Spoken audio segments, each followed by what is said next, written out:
Vous en avez probablement entendu parler, le marché carbone, issu du protocole de Kyoto en 1997, permet aux entreprises d'échanger des quotas carbone. Mais savez-vous comment ça fonctionne? Quelles en sont les limites et quel est son intérêt? Bonjour à tous, ici l'Infamous Scientist de la chaîne Science of Nothing, et dans cette vidéo, nous allons voir le fonctionnement du marché carbone.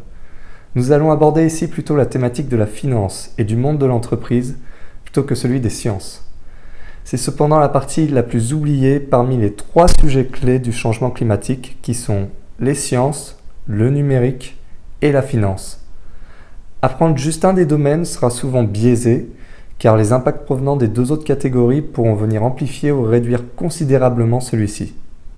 Le marché carbone, ou aussi appelé système d'échange de quotas d'émissions ou système de permis d'émissions négociables, ou en anglais Emission Trading Schemes, ou ETS, est un système mis en place par l'Union européenne depuis 2005. Il aide à la réduction d'émissions de gaz à effet de serre et le but est ainsi de mesurer, contrôler et réduire les émissions des entreprises, notamment dans l'industrie. Le système consiste en un échange de quotas. C'est une sorte de droit à polluer dans des quantités spécifiées par l'Union européenne et données aux entreprises.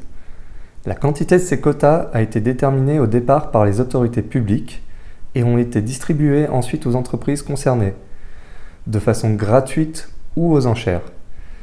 Les entreprises doivent ensuite restituer aux institutions publiques la quantité de quotas égale à leurs émissions émises réellement, en tonnes de dioxyde de carbone équivalentes émises dans l'atmosphère.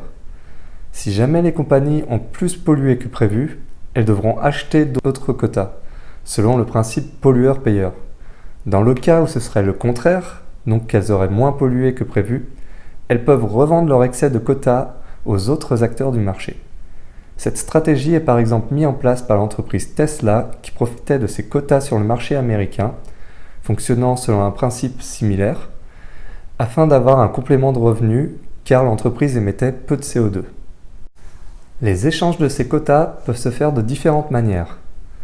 Sur les places de marché, selon le principe de l'offre et la demande, ou de gré à gré. Les volumes et les prix de ces quotas, s'ils sont faits sur les places de marché, sont publics. Afin que le système puisse être intègre et transparent, 3 mesures ont été mises en place. L'utilisation d'un registre comptable où les émissions et la conformité de chaque installation est enregistrée. Un système de mesure et de vérification afin que les entreprises puissent indiquer de façon fiable leurs mesures. Et enfin, il existe également un système de pénalité en cas d'infraction dans le cas où ces déclarations seraient fausses. Il est également possible d'obtenir des quotas pour les entreprises, en allant chercher des quotas similaires sur d'autres places de marché. Il faut cependant qu'il y ait un accord validant l'équivalence entre ces deux types de quotas. Une autre façon de faire peut également être de réaliser des projets dits verts, consistant à permettre d'éviter de polluer, et qui peuvent concerner justement des domaines qui n'étaient pas impliqués par le système de quotas au départ. Comme nous sommes ici dans le monde de la finance, les mêmes principes s'appliquent. Il est souvent possible de stocker des quotas pour s'en servir les années suivantes, avec le principe de banking. Ça peut être car l'entreprise prévoit d'augmenter sa production par la suite, ou bien parce qu'elle anticipe un durcissement des règles sur le marché carbone. Il est également possible d'emprunter des quotas en utilisant une partie des allocations futures pour être en conformité pour l'année en question. Afin de contrôler un minimum les prix, il peut y avoir également des prix planchers et des prix plafonds, afin d'éviter que les prix ne dérivent trop. Tous les ans, le plafond annuel de quotas est diminué afin de réduire les émissions de gaz à effet de serre. À la différence des taxes carbone qui ne s'appliquent qu'à l'échelle nationale, le marché du carbone en Europe a été le premier marché de ce type. Il y a eu ensuite des rapprochements avec le marché californien et le marché québécois. Le système européen d'échange de quotas d'émissions de gaz à effet de serre, ou appelé SEC, est un marché unique pour réglementer les émissions de l'industrie et de la production d'énergie au sein de l'Union européenne. Comme je l'avais dit en introduction, ce marché a été mis en place au début pour respecter les engagements pris lors du protocole de Kyoto. Le système consiste à ce que les États imposent un plafond d'émissions concernant les installations concernées par justement ces restrictions. La production d'électricité, l'acierie, la cimenterie. Les pays allouent ensuite des quotas en lien avec le plafond. Il y a eu plusieurs phases concernant ce système d'échange de quotas. La première phase a duré 3 ans, de 2005 à 2007 compris. La deuxième phase a duré 5 ans, de 2008 à 2012 compris. Et la troisième phase a duré 8 ans, de 2013 à 2020 compris. Et enfin, la quatrième phase dure 10 ans, de 2021 à 2030. Au fur et à mesure des années et des phases, les gaz concernés ainsi que les secteurs impliqués se sont élargis.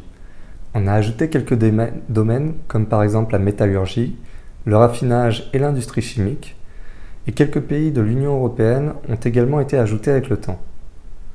Dans la phase 1, seul le CO2 était comptabilisé, puis dans les autres phases sont venus à s'ajouter d'autres gaz comme le N2O par exemple, qui est communément appelé le protoxyde d'azote, et des gaz fluorés comme le PFC. Plus les phases progressaient et plus les plafonds étaient abaissés, passant de 2300 mégatonnes par an en phase 1 à 1950 mégatonnes en phase 3 et avec une dégression progressive encore après. Concernant les allocations gratuites, en phase 1, on était à 95% des quotas qui étaient gratuits à seulement 80% en début de phase 3. Hors certains secteurs clés afin d'éviter ce qu'on appelle la fuite carbone. Cette fuite carbone consiste à avoir la production qui serait délocalisée hors de l'Union européenne afin de ne pas avoir de telles contraintes sur les industries les plus polluantes. C'est en phase 3 que les enchères des quotas a pris de plus en plus d'ampleur. Le montant des pénalités a également augmenté avec l'évolution des phases. L'idée derrière ce marché était d'augmenter progressivement les exigences en limitant au départ la quantité de quotas à avoir afin de ne pas avoir de concurrence déloyale avec les entreprises situées hors de l'Union européenne. Ceci a été appliqué pendant longtemps sur les industries clés, mais le secteur électrique a très rapidement dû se fournir en quotas car les politiques ont jugé possible le fait de répercuter le coût du carbone dans ses prix, limitant ainsi le risque de la fuite carbone. Ceci n'est qu'en partie vrai, car les entreprises à forte consommation d'énergie ne peuvent pas forcément reporter l'impact des hausses de prix de l'énergie sur leurs clients finaux. Les États doivent alors aider ces entreprises pour éviter ce risque de fuite carbone. Les revenus récupérés par l'État concernant ces quotas sont ensuite réinjectés à plus de 50% dans les actions en faveur de l'environnement. Donc ça va concerner la rénovation énergétique de vieux bâtiments par exemple, des programmes favorisant la mobilité électrique ou d'autres projets allant dans le même thème. Ils peuvent atteindre plusieurs centaines de millions d'euros par an. En Europe, près de 50% des émissions de gaz à effet de serre proviennent de la production électrique. C'est pourquoi penser que l'électrique égale écologie et vert est une affirmation fausse. Il faut aussi regarder la source d'énergie ayant permis de produire cette électricité. L'évolution des émissions peut être due à 2 causes. Une évolution de la production, si on se met à produire plus, et un gain d'efficacité. Ainsi, même si on voit un pays qui potentiellement a moins émis de gaz à effet de serre une année en particulier, cela ne veut pas forcément dire que le pays a réalisé des progrès sur la réduction de ses émissions. Le pays peut simplement avoir une moins bonne activité économique cette année-là et produire du coup moins. Mais avant de continuer, je tenais à vous demander une chose. Si vous aimez le contenu que je produis, n'hésitez pas à vous abonner à la chaîne et à laisser un pouce bleu afin d'aider à promouvoir ces vidéos éducatives. Dans le but d'éviter de casser la compétitivité des entreprises européennes, certains secteurs clés ont eu le droit à des quotas gratuits afin de ne pas avoir une concurrence déloyale. Les référentiels d'allocation sont définis sur la base des installations les plus efficaces. Il existe également ce qu'on appelle une réserve de stabilité de marché, qui est un mécanisme permettant de fixer un seuil plafond et un seuil plancher de quotas en circulation. Cette réserve va mettre de côté une certaine quantité de quotas pour ensuite les réinjecter aux enchères ultérieurement afin d'avoir plus de flexibilité sur les marchés. Ceci est dans le but d'avoir un ratio offre-demande plus équilibré sur les marchés. En période de récession, les quotas sont retirés afin de suivre la tendance de l'économie. En période de croissance, ces quotas sont alors redistribués. Dans le cas où l'entreprise se met à produire plus, elle doit alors prouver que l'augmentation de ses émissions est due à une augmentation de production et non pas à une détérioration de ses infrastructures, afin de ne pas avoir ses quotas alloués diminuer. Dans le cas où une entreprise perçoit trop de quotas, elle doit ensuite rembourser le surplus. La vérification des émissions se fait à la fois par un vérificateur accrédité, mais aussi par un autre vérificateur accrédité et indépendant. Il est par ailleurs nécessaire à l'entreprise ayant droit au quota gratuit d'avoir un compte dans le registre national. Chaque année, l'entreprise doit déclarer l'activité de ses sous-installations de l'année précédente. Elle doit ainsi surveiller ses émissions de gaz à effet de serre en suivant un plan de surveillance qui aura été approuvé par les autorités. Dans le cas où quelque chose n'est pas bon dans ce plan, il peut être demandé à l'entreprise en question de revoir sa copie. Le rapport Ominea permet d'avoir une base de référence sur la façon de procéder. La déclaration des émissions est jugée valide s'il n'y a pas eu de remarques de la part des autorités dans les 6 mois qui suivent la date limite de déclaration. Il faut savoir que le système était inefficace au début et le prix est ainsi passé de 25 € la tonne de dioxyde de carbone en 2008 à 5 € la tonne de dioxyde de carbone en 2016. Il y a plusieurs raisons à cela, comme la crise économique ou l'import de quotas en provenance d'autres places de marché. Le problème est que ça allait dans le sens contraire de ce que l'on souhaitait. En effet, on voulait que le prix monte afin d'inciter de plus en plus les entreprises à investir dans la transition écologique. Et comme les prix étaient très bas, les entreprises n'étaient pas incitées à investir davantage pour lutter justement contre le réchauffement climatique. Face à ce dysfonctionnement, les dirigeants européens ont pris différentes mesures. Ils ont baissé la quantité de quotas mis aux enchères afin de faire monter les prix. C'est à ce moment-là qu'également que la réserve de stabilité de marché a été mise en place, ceci afin d'avoir un nombre minimal et maximal de quotas en circulation. L'excédent de quotas est alors mis dans cette réserve et est ensuite réinjecté sur le marché lorsque le seuil minimal est atteint. Cela permet ainsi de réduire la volatilité du prix des quotas et d'encourager les entreprises à investir dans les énergies renouvelables qui sont des investissements sur le long terme et nécessitent d'avoir une certaine visibilité. Ce n'est que depuis 2020 que le prix de la tonne de CO2 a dépassé les 30 € de façon pérenne. L'Europe va également imposer un mécanisme d'ajustement carbone aux frontières, appelé MACF, afin d'appliquer un prix aux produits importés en fonction de leur impact carbone. Ceci afin d'être sur un même pied d'égalité avec les entreprises européennes. Cependant, le montant imposé dépendra de la déclaration de ces entreprises sur les émissions produites ou bien d'une valeur par défaut. Les marchés du carbone peuvent être soit volontaires, soit obligatoires. Les marchés volontaires ne sont pas réglementés. Il existe toutefois des normes internationales, comme par exemple celle s'appelant le Gold Standard, qui n'a rien à voir avec l'or.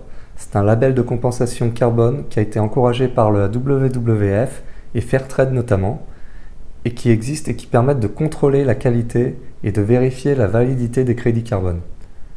Ce marché volontaire permet aux entreprises et aux particuliers d'acheter des crédits carbone sur une base volontaire, mais dont l'intention n'est pas de s'en servir pour respecter les normes d'émission. Les crédits carbone volontaires ne sont pas délimités par les frontières. Ils sont par ailleurs accessibles à tous les secteurs de l'économie et non pas juste les secteurs concernés par les quotas carbone. La compensation carbone consiste à se servir des crédits carbone afin d'investir dans les projets permettant de réduire ou d'absorber une certaine quantité de CO2 équivalent. Cette action permet de faciliter l'atteinte de la neutralité carbone, qui correspond à absorber autant de CO2 que l'on en émet. Et je tiens à préciser, ce n'est pas ne plus émettre de CO2 du coup.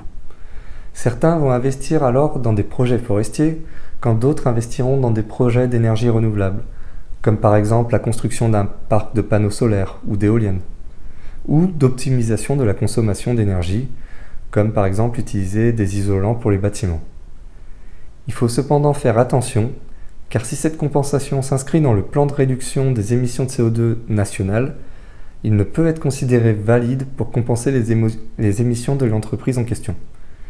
Il faut pour cela montrer que le projet n'aurait pas pu se faire sans les fonds additionnels liés au crédit carbone. On a alors un risque que les entreprises fassent moins pour le climat de façon spontanée, pour ensuite puiser dans les crédits carbone et investir dans des projets qui leur permettra d'atteindre leur quota carbone. Par ailleurs, le fait qu'il ne faille pas que le projet soit inclus dans les objectifs de réduction du pays pousse les entreprises à investir dans des pays en voie de développement, où ceux-ci sont moins ambitieux afin d'avoir plus de facilité d'investir dans des projets utiles pour leurs objectifs. En effet, Une tonne de CO2 évitée dans ces pays donne le même résultat de réduction qu'une tonne dans les pays développés. Et les projets coûtent par ailleurs moins cher. Il existe ainsi deux types de mécanismes permettant d'investir dans des projets de compensation carbone, en plus de l'échange de quotas. Il y a ce qu'on appelle le MDP, ou mécanisme de développement propre. C'est celui que je vous ai décrit juste avant, et qui consiste à se servir des crédits carbone pour investir dans les pays en voie de développement dans des projets de réduction de gaz à effet de serre. Le problème est qu'il est difficile de savoir si ces projets auraient pu voir le jour sans les crédits carbone en question, donc que les réductions carbone liées au projet ne s'additionnent pas avec celles prévues par les objectifs du gouvernement. Et il y a un deuxième mécanisme qui se nomme le MOC, mise en œuvre conjointe, et celui-ci permet de se servir des crédits carbone pour investir dans des projets dans les pays développés. Le marché du carbone en Europe a eu des débuts difficiles, mais est en voie d'avoir un rôle majeur dans la réduction des émissions de gaz à effet de serre. Comme nous avons pu le voir, le sujet n'est pas simple, car il y a un risque de fuite carbone avec les entreprises les plus polluantes. Par ailleurs, les projets d'investissement contribuant à la réduction des émissions de ces gaz ne sont pas toujours réalisés en complément des objectifs initiaux des pays, mais plutôt en remplacement. Enfin, le fait d'avoir une partie tierce pour évaluer les émissions des entreprises permet de réaliser une étude transparente des émissions de celles-ci. Voilà, j'espère que cette vidéo vous a plu. Si vous avez aimé, n'hésitez pas à laisser un like ou un commentaire et j'y répondrai avec grand plaisir.